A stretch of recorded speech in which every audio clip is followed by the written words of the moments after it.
Long ago, in the heart of a lush African village surrounded by hills and flowing rivers, there lived a young girl named Adanna. She was beautiful, with skin that glowed like polished bronze under the sun, and eyes that sparkled with curiosity. But Adanna had one problem: she talked too much. From morning till night, her voice never rested. She spoke when people wanted her to listen. She gossiped when she had no story. She interrupted elders, corrected her parents, and even quarreled with the birds that chirped on the trees. In her household, her mother often sighed and said, "Adanna, a closed mouth does not cause trouble." But Adanna would reply, "Mama, what is the use of having a mouth if not to use it?" The villagers gave her a nickname, Oluoku, meaning big talker. At first, it sounded playful, but as time went on, people grew weary of her endless chatter. One year, the king of the village announced a grand festival in honor of the gods of the river. It was called the Festival of Silence. According to tradition, everyone had to remain quiet for one full day, from sunrise to sunset, to honor the river spirits who valued peace. Anyone who broke the rule would be punished by the gods themselves. The entire village prepared. Mothers taught their children hand signs, fathers carved whistles for emergencies, and the market women reminded each other not to quarrel over prices. Even the drummers agreed to keep their drums still. But Adanna laughed. "How can people stay quiet from morning till night? What if I have something important to say? What if I get bored? This festival is foolish." Her mother warned her. "Adanna, respect the gods. If you cannot keep quiet for yourself, do it for the safety of your family."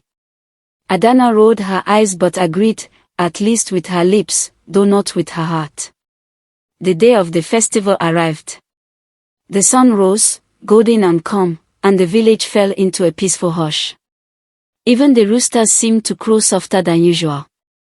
Adanna tried to keep quiet in the morning. She bit her tongue when her younger brother spilled porridge on her wrapper. She stomped her feet instead of shouting when a goat chewed her basket. She even clapped her hands silently when she wanted to laugh. But by midday, she could bear it no longer. She saw her friend Ngozi passing with a new beaded necklace and whispered, "Where did you get that necklace?" Ngozi's eyes widened in horror. She pressed her finger to her lips, shaking her head. Adanna hissed and muttered, "What is the point of a necklace if you can't even compliment it?" The wind seemed to shift. The leaves rustled strangely. But Adanna ignored it. Later, when she went to fetch water, she saw two boys fighting over a calabash. She could not hold herself. "Stop fighting, you foolish boys. One calabash is not worth all this noise." The boys froze. A sudden hush fell over the riverbank. Even the water seemed to pause. And then it happened. Adanna felt a tingling in her lips. She touched them, but they were growing. First, a little fuller. Then wider. Then longer. Before she could scream, her mouth had stretched so large that it covered half her face. She tried to close it, but it would not shut. Her teeth gleamed like white stones in the sun. Her tongue wagged like a restless lizard. The children at the river screamed and ran. The women fetching water dropped their calabashes and fled. Word spread quickly. "The gods have punished Adanna. Her mouth is too big." By the time she returned to the village, her mouth had grown even larger. She could no longer eat properly. When she tried to speak, her voice thundered like a drum, shaking the huts nearby. Babies cried. Dogs barked. Chickens scattered. The elders gathered under the iroko tree. The oldest of them, Naokori, shook his head. "Adanna has disrespected the festival of silence. Her punishment is a lesson to us all. Words are like fire, they can cook food, but they can also burn a house. She has played with fire, and now it consumes her." Her parents wept. They begged the elders to find a cure, but the elders said only the river spirits could decide her fate. So, Adanna was taken to the river at midnight. The moon glowed brightly, casting silver light on the water. The chief priest, dressed in white, called upon the river goddess. O great goddess of silence, see the child who has broken your law. See the mouth that cannot rest.